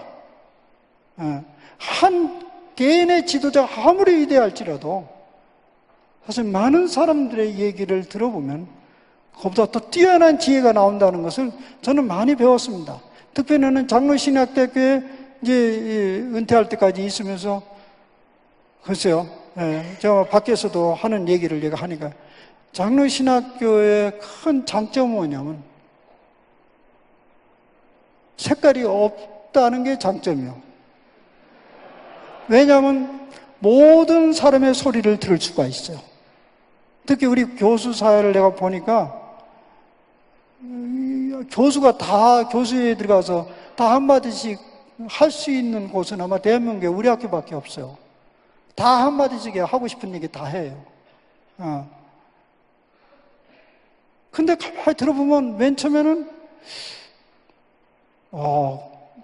굉장히 지혜로운 얘기를 했는데 기발한데 저보다 더 나올 수 있을 것 같은데 다른 사람이 또 나오는데 더 기발해요. 더 기발해요. 쫙 모으니까요. 보다 온전한 게 나와요. 저도 맨 처음에 이렇게 내 생각이 있어 마구 이렇게 얘기를 했는데요. 가만히 들어보니까 내가 하고 있는 생각 남들이 대부분 하고 있어요. 그러면 가만히 있어요. 그럼 남들이 하면 됐어, 이제. 안 하면 이제 나중에 내가 얘기를 하면 왜냐하면 그것은 다른 걸 내가 다 보고 마지막에 내가 꼭 해야겠다 해서 하는 얘기이기 때문에 마지막 내가 한다면 그때는 안타를 쳐요. 근데 유감스럽게도 그 안타 칠 일이 제게 없었어요. 안 와, 그런 기회가. 왜냐면 그동안에 벌써 많은 사람들이 얘기하는 동안에 굉장히 지혜로운 얘기가 모아진다는 걸 알게 돼요. 그래서 아마 우리 학교가 그래도 대한민국에서 제일 평화롭게 가지 않나 이런 생각이 들어요. 그래서 저는 그 얘기에 보네포를 통해서 확인받았어요. 그는 고백교회라는 그 공동체를 통해서 그리스도가 청정 속의 무리 속에 함께 활동하고 있는 것을 보았기 때문에 그것이 더욱 지혜롭다. 그래서 이 공동체의 시스템은 온전한 공동체에 이루는 것은 성령의 능력에 머무를 가장 중요한 비클이다. 하나의 수단이다. 하나의 그게 차다. 이렇게 얘기할 수 있습니다. 근데 공동체가 다 찢어지고 상처를 입고 거기에 너무 많은 머리들이 많고 주장이 많으면 그 성령의 역사가 이룰 수가 없어요. 그래서 예수님께서도 뭐라 하셨습니까? 마지막에 유언적 기도 요한복음 10장에 보면 아버지와 내가 하나 된 것처럼 여기에 저들이 하나 되기를 기도한 것입니다. 그리고 사도 바울도 계속 하나됨을 강조한 것은 그 공동체 안에 성령의 무빙이 있을 수밖에 없기 때문에 그렇습니다. 그래서 그거와 맥을 같이 해서 우리 교회는 성령의 능력을 따라서 지금 가고 있는 그런 모형을 지향하고 있다. 이렇게 말할 수 있습니다. 그래서 플렉서빌리티가 굉장히 좀. 과거에 이제 수도단체들을 보면요. 제가 이제 베네딕트 수도원을 규율을 연구해서 논문을 몇 개 썼는데요. 그 베네딕트 수도원의 그 원칙을 보면 엄격성과 유연성이 잘 조화가 이루어졌어요. 엄격성과 유연성. 엄격성이 있으면 유연성이 떨어지시고 유연성이 있으면 엄격성이 없어질 수가 있어요. 엄격성이 없는 유연성은 아노미예요. 혼란이 무질서요. 그러나 엄격성이 있는데 유연성이 없으면 성령이 끼어들어갈 틈이 없습니다. 이것이 하나의 원리라고 생각합니다. 엄격과 유연성. 엄격성이라는 건 뭐냐면 그 고유한 가치를 잡는 겁니다. 근데 그 고유한 가치를 실현하는 것은 매우 유연성이 있을 수 있다는 것을 받아들이면 그게 성령의 무빙이, 성령의 능력이 임하는 곳이다. 이렇게 말할 수 있습니다. 저는 강의는 저는 이만큼 하고요.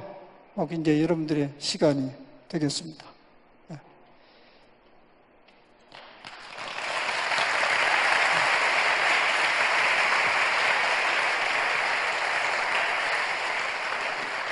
이제 질문 해주시면 이미 온.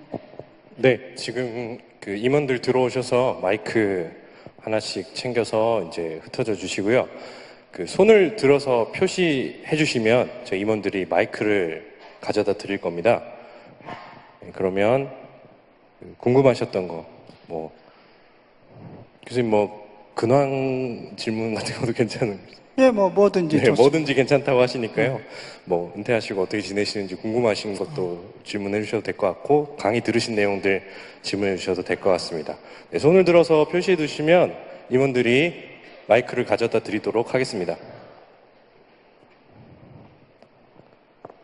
네, 교수님 수업에서 열심히 줄긋던 학생 정주만입니다.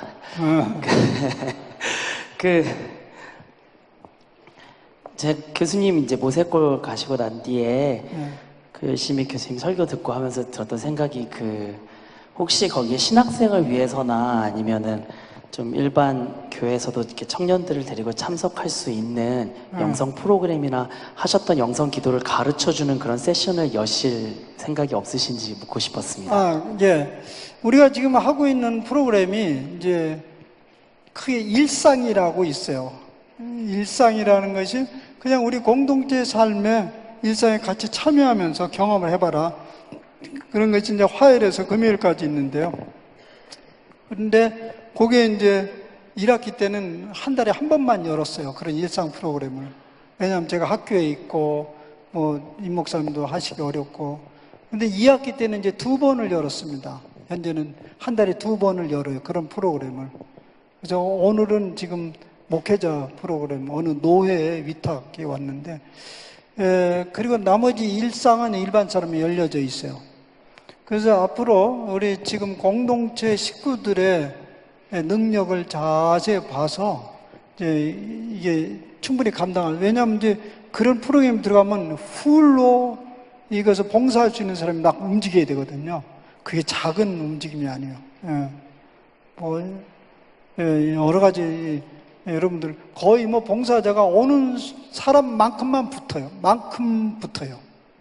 그래서 그걸 잘 가늠해가지고 이제 내년에 조금 더 늘려가가지고 이제 그런 이제 프로그램을 좀 열어 가야죠. 우리 모세국을과 만물을 새롭게 하고 하나님 나라를 세워가는 과정 속에서 외부로 섬기는 것이 바로 그런 것입니다. 임 목사님 이전에 했었어요. 신학생과 목회자 청년들을 위해서 했었는데 이제 앞으로 이제 다시 또 복구를 해야 되죠.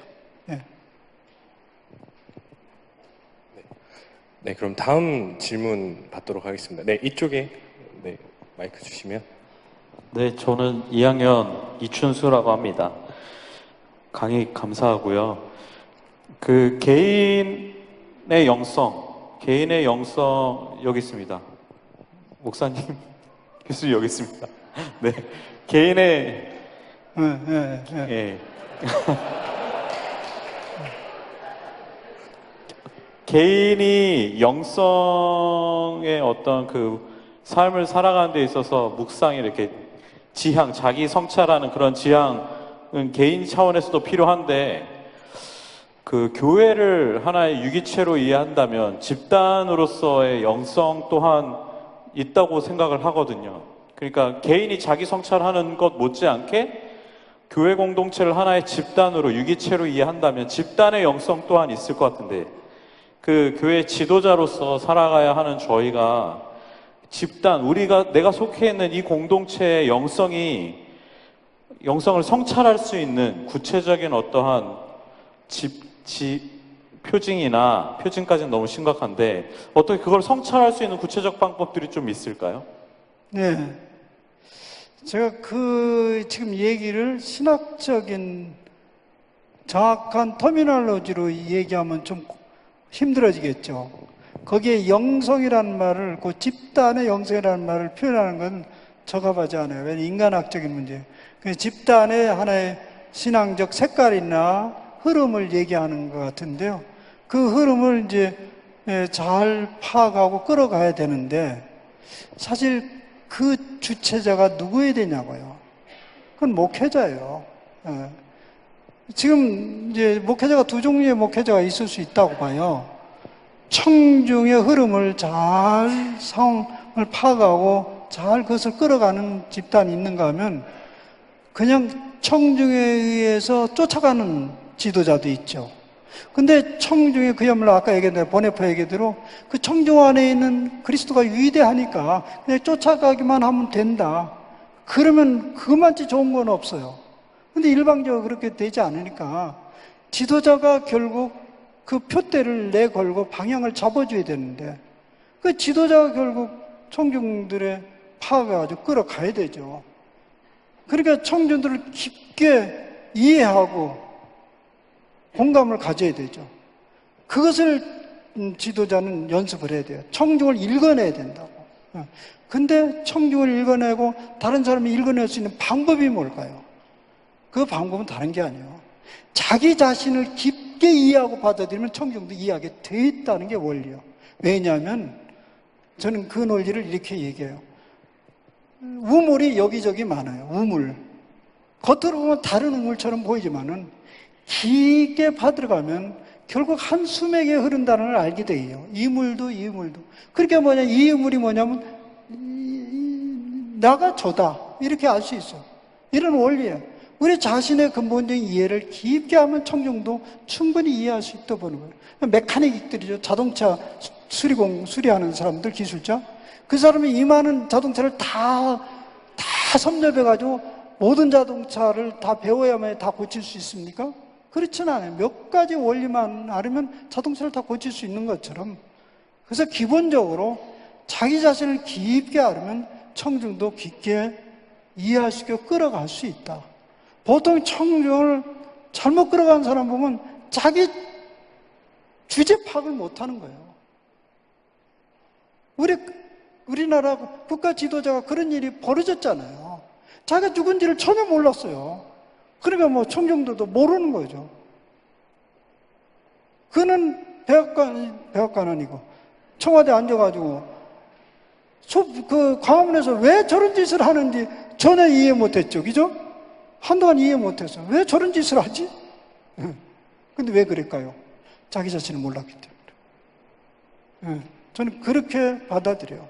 청중에 무슨 다른 색깔이 있는 게 아니라 지도자에게 굉장히 중요한 키가 있다. 그런 얘기입니다. 예. 네, 다음 질문. 네, 저쪽에 계신 전도사님. 네, 안녕하십니까. 저는 113기 권무순이라고 합니다. 목사님 강의 정말 감사하게 들었습니다. 네, 듣다가 그 존재하는 용기에 대해서 이야기해 주실 때 존재하지 않는 용기는 존재하지 않는 것에 맞대응하는 것이다 라고 이야기하시면서 또 수용과 개방과 기다림을 이야기해 주셨습니다. 그래서 그때 맞대응과 수용을 거기에 오는 차이점을 좀 풀어주셔서 이야기해 주시면 감사할 것 같습니다. 맞대응과 수용이라는 말은 연속선상의 얘기고요. 존재하지 않는 것이 아니고 비존재에 대한 위협이라고 얘기하는 거예요. 다시 말하면 죽음에 관한 위협이 다가오거나 혹은 자기 무가치함에 대한 위협이 다가올 때 그것을 피하는 방법이 있고 부딪히는 방법이 있는데 그것을 받아들이라는 거예요. 절망하라는 거예요. 아, 나는 무가치하다. 나는 아무것도 아니구나. 그러면서 그것을 넘어간다는 거예요. 초월적 삶으로. 예. 그런데 맞대응하지 않고 수용하지 않는다는 것만은 옆으로 삐지는 거예요. 뭐냐면 살 길을 찾는 거예요. 그 살 길이 아니야. 무가치에 올 때 왜 내가 무가치하냐. 그래서 가치를 만들어내기 시작하는 거예요. 그래서 자기 아닌 또 다른 자기를 만들어가는 거예요. 오늘 현대 문화가 그런 거예요. 그 차이라는 거죠. 됐습니까? 예. 네, 혹시 다음 질문해 주실 전도사님 계시면 손을 들어서 표시해 주시면 마이크를 가져다 드리도록 하겠습니다. 네, 여기 앞에 계신 전도사님 손 드셨습니다. 다시 한 번만 손 들어주시겠어요? 네. 네, 114기 정찬송이라고 합니다. 교수님 강의 너무 감사히 잘 들었습니다.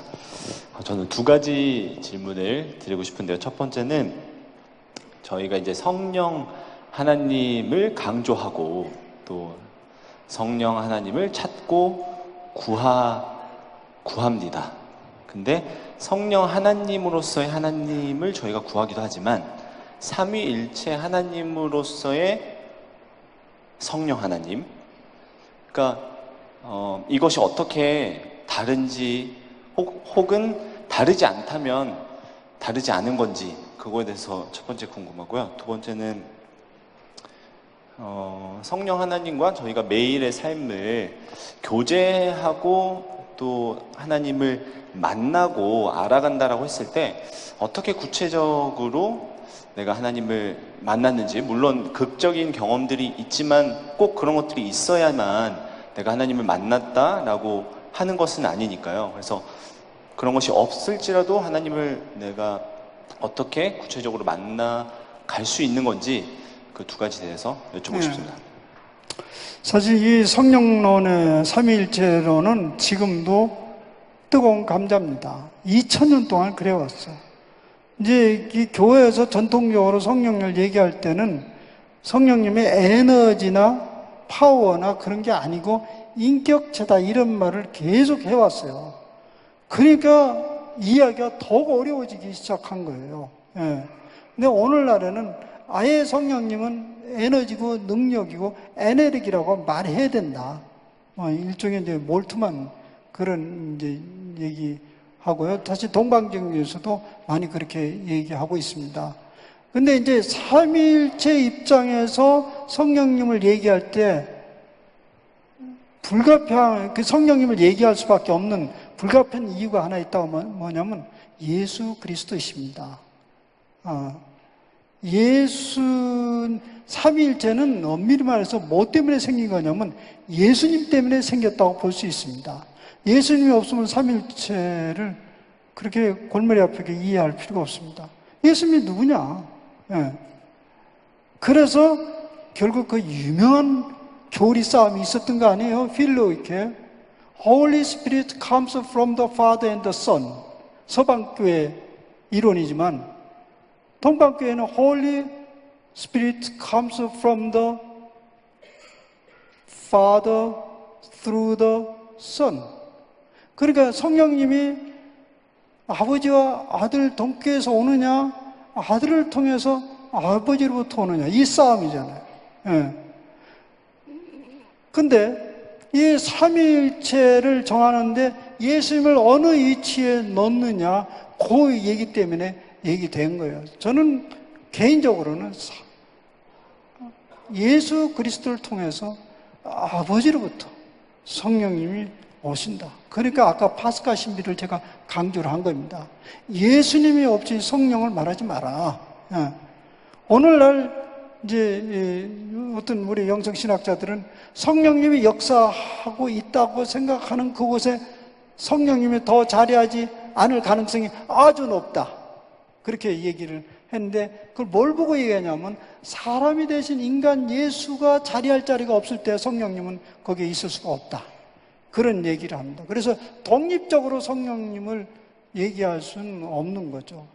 예, 이제 그런 입장이고 지금 아까 질문을 이제 정확하게 이해했는지 모르겠는데 그러면 이제 성령님 그 자체로서 그것을 얘기할 수 없냐? 성령님 자체는 그때부터는 이제는 조금 돌발적인 생각을 가져야 돼요. 매우 교회에서 어렵게 생각하는데 그건 에너지요. 에너지라고 합시다. 그냥 에너지로면 힘이요, 능력이요. 우리의 영향을 미친다고.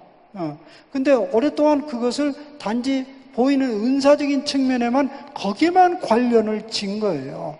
그래서 나는 좀 존재론적으로 얘기하는데 우리를 새롭게 하는데 성령의 역사가 직접적으로 개입한다는 거예요. 그러면 새롭게 한다는 게 뭐냐? 자꾸 그것은 어떤 특별한 경험이나 그런 걸 얘기하는데 아까 얘기한 목회자가 목회자다워져 가는 건 성령의 역사입니다. 여러분들의 이 신학생다워져 가는 건 성령의 역사도 다른 게 아닙니다.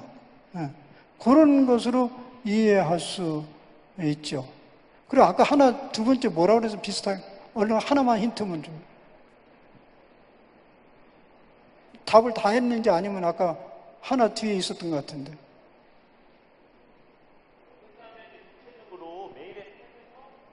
예. 어떻게 하면 매일 구체적으로, 아까 제가 얘기했어요. 성령님은요, 여러분에게 달려있지를 않아요. 그렇죠?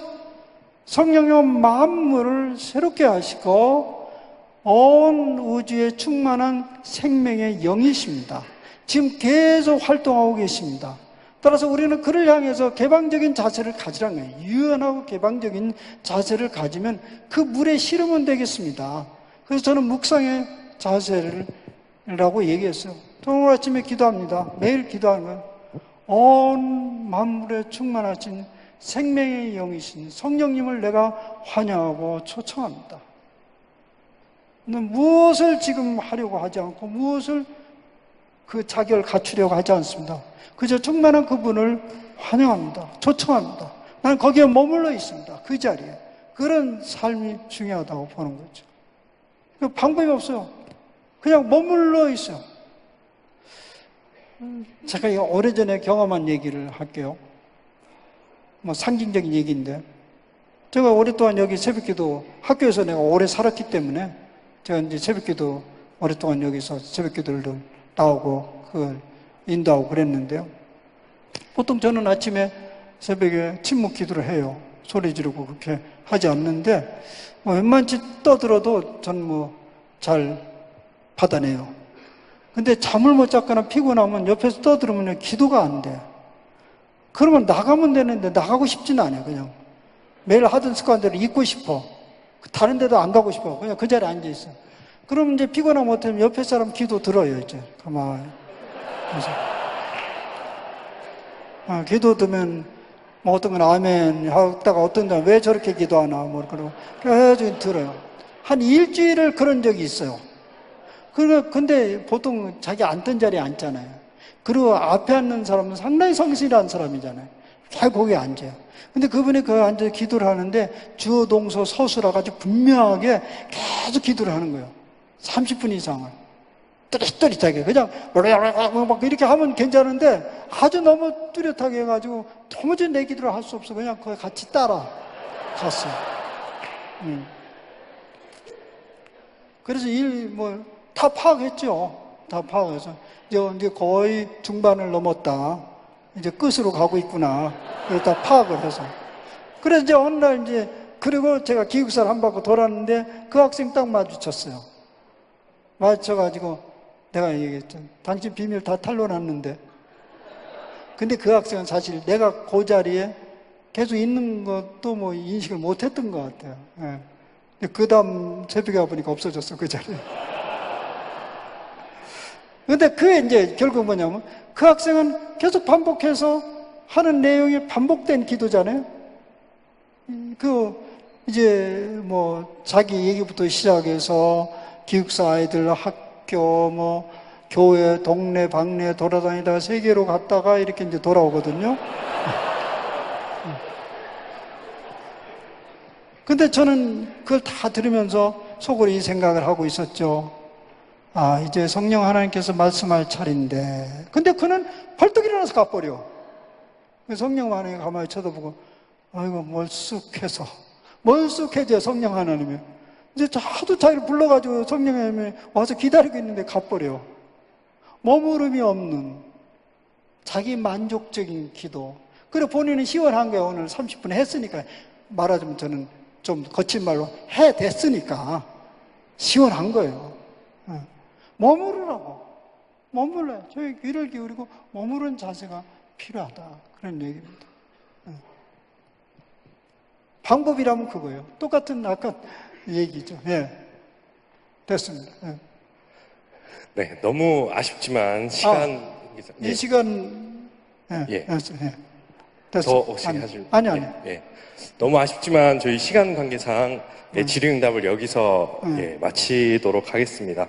혹시 더 궁금한 것이 있으신 분들은 이제 목사님 퇴장하실 때 빨리 내려오셔서 가지 않으시도록 붙잡고 한번 질문해 주시면 감사하겠습니다. 자, 이제 목사님께서 기도해 주시고 전체 특강 시간을 마무리하도록 하겠습니다. 하나님 아버지, 우리는 성령의 능력을 덧입지 아니하면 능력 있게 주에 맡긴 일을 감당할 수 없습니다. 그러나 자주 우리는 그 성령 하나님의 이끄심과 역사하심에 대해서 오해합니다. 분별력이 없습니다. 그래서 우리는 자주 자기적 행동과 성령의 역사를 오용하면서 때때로 교회를 어지럽히고 삶을 어지럽히는 그런 삶을 살아갑니다. 주여, 성령님은 우리의 부르짖음과 상관없이 만물을 새롭게 하시고 우리의 생명력을 충만하기 위해서 계속적으로 역사하시고 활동하고 계십니다. 우리로 하면 그분을 기꺼이 초청하고 환영하며 활짝 열린 자세를 요구하고 있습니다. 아버지, 그러나 우리 삶이 얼마나 분주한지요, 끊임없이 인정받고자 하는 목마름이 얼마나 강렬한지요, 끊임없이 우리에게 요구하는 것이 얼마나 많은지요. 주님은 그때 우리가 의연히 맞설 수 있는 용기가 있게 하여 주시고, 나 자신으로 살아갈 수 있는 용기가 있게 하옵시고, 존재하려는 용기를 가지면서 성령 하나님의 이끄심을 잘 따라갈 수 있도록 도와주시옵소서. 특별히 이 학교에 있는 동안에 그런 원리 비밀을 깨달아가는 저희 생애가 되게 하옵소서. 우리 주 예수 그리스도의 이름으로 감사하며 기도하옵나이다. 아멘.